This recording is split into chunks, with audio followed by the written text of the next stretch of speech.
Let's talk about the Jabari Smith problem. Drafted third overall to a Houston Rockets-led team of Kevin Porter Jr.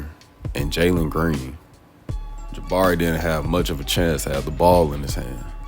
With the Kevin Porter Jr. ISO-heavy offense and a Stephen Silas head coach ran team, Jabari Smith was delegated to either a catch-and-shoot role or getting either putbacks or rebounds. Coming into the draft, Jabari really didn't have much of a handle, which limited his offensive game to the will of the ball handler, deciding whether they want to pass Jabari the ball or if they want to get up a shot for themselves. Which in this instance, Jabari's rookie year, the primary ball handlers were a spearmint of Kevin Porter Jr. at point guard, Jalen Green at shooting guard, which is best described as a shoot-first backcourt, as well as other shoot-first guards on the roster such as Josh Christopher, Eric Gordon, Daishan Nitz. So shout out to Stephen Silas for not having the infrastructure or system in place to help out the third overall pick, Jabari Smith Jr. that is, to highlight his strengths, which is why some people were calling him a bust in comparison to Pablo or Chet, which I think he's still better than both in my opinion, which is something that I will explain later on in the video. But let's talk about the background of Jabari Smith. His father, Jabari Smith Sr., had a 5-year stint in the NBA, playing for the Sacramento Kings, the Philadelphia 76ers, and the New Jersey Nets. He played his role and he did his job pretty good. But quick side note, a trend that I've been noticing lately is that fathers that were good role players in the league, they tend to develop their children into being good players or superstars or top players within the NBA. But that's a topic of a video for another day. But back to Jabari Smith. He started to develop his son and master the fundamentals of basketball, which is shooting, defense, and post footwork.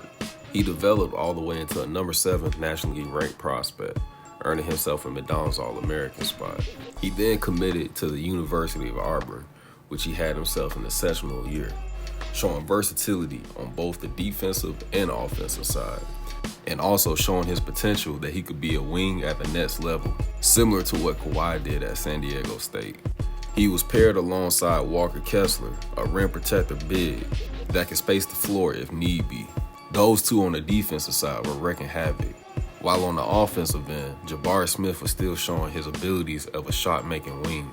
After the 2021 season, Jabari Smith was drafted by a dysfunctional Houston Rockets team that really didn't have the system or the infrastructure in place to develop their young talent, as well as being paired alongside of a big that's not really known much for his defense. Add on top of that, the backcourt of the Houston Rockets, as well as their veterans, weren't known for their playmaking abilities as well.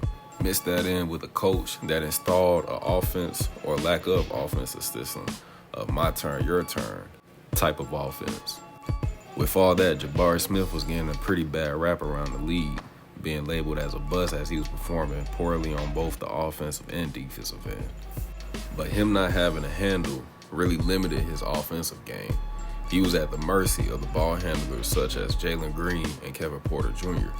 His defense also catered as well, as opposed to having a shot blocking big in college, which he thrived next to playing alongside of a big that didn't really have the athletic ability to be a shot blocker. With those two problems consistent throughout the year, his offensive game and defensive game wasn't matched to his full potential.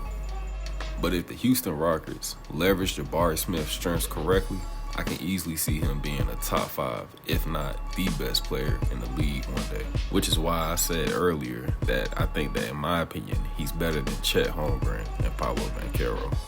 The reason why I say this is because, in my opinion, I believe that if you're going to be a superstar, you have to play on both sides of the ball, which is something that Jabari Smith excels at if he has the right personnel and if he's put in the right position. Being able to guard efficiently 1 through 5, you can put a check mark on that.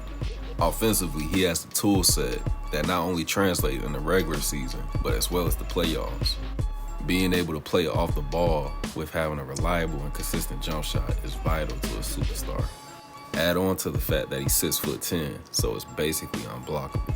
He's elite at the mid-range game, which is detrimental in the playoffs, which means that he can get his shot off at any time if he needs to. Second, he has an elite post game, something that was mastered in the fundamentals on his early development. In my opinion, the best way to leverage Jabari Smith Jr.'s strengths is to either play him at the 3 or the 2 guard. The reason why is because his skill set is catered towards a wing player. Offensively, he has the skill set to play on the wing, and it would be a mismatch on most nights. Defensively, his feet are quick enough to guard the perimeter as well, and he can guard 1 through 5. And notice that I said can, because where he would be most effective is guarding the 2 or the 3. Now, he can guard the 4 or the 5, but it wouldn't be best served, in my opinion. Now, if he keeps developing and keeps going down the track that he's doing now, I believe that his floor could be somewhere along Rashad Lewis or whatnot. But if he's developed properly, like mentioned in his video, I think that his middle ground could be Brandon Ingram, and his ceiling could be somewhere along the lines of Kawhi, Jason Tatum, Chris Middleton, potentially T-Mac, and maybe, just maybe, even the archetype of Kobe. But to get to that level, I think that Jabari needs to improve on 2 of his weaknesses, which is 1, his handle, and 2, his aggressiveness on attacking the paint and his offensive mindset and being more aggressive.